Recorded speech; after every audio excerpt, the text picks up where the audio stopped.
So here's a quick tip of how to turn over the Corvair starter remotely.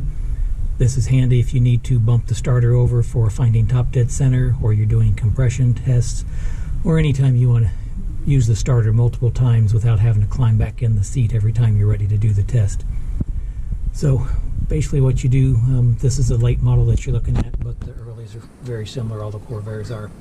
You want to find the connector that goes from the engine harness up to the starter, and it's pretty easy to identify. It's this one right here, and what you're looking for is this purple wire that runs in the back of the connector. All we want to do is tap into that, and the simplest way to do it without doing any harm, and that's reversible, is that you put a drywall screw into the back of it. You can thread that into there just a little bit, and just tight by hand should be plenty. It's not going to have to stay in there, and it doesn't carry a whole lot of current. So when you do that, then you just connect a short wire between that and the positive battery post, and that will kick your starter over. Now if you have no intention of starting the car, like if you're doing just finding top dead center, then you're fine just to do that and click it over. The engine's not going to start. If you want to attempt to start the engine, then you have to make dead certain that the car is in neutral, that the emergency brake is set, and that you've got the wheels chalked so that it can no way move and run over you or someone else or slam into a wall. So be dead certain it's in neutral before you'd use a remote starter on it.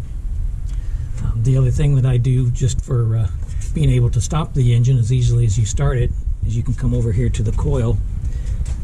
This coil happens to be mounted on the back of here because this is an air conditioned car, but if you find the negative terminal of the coil, you can put a wire on it or a test lead like I've got in this case, and I just keep the test lead hooked onto anything back here so it doesn't touch. But when you touch the negative to anything ground back here, then that kills the engine instantly. So that's could be an easier way to shut the motor down when you're in the back. You can't just pull off the negative battery cable and kill the engine. That doesn't work. So let's get back to doing the test here. I've already got the ignition in the run position up front, but I've disconnected the negative cable while I'm working back here so the coil's not sitting there active and I'm not drawing any juice from the battery. But now that I'm ready to give it a start, I will hook up the negative cable. I will take a test lead or any kind of wire, hook it to the drywall screw, and then simply touch it to the top of the positive battery post. I bumped the throttle a couple times just like you would with your foot when you're getting ready to do the start. So let's see how it goes.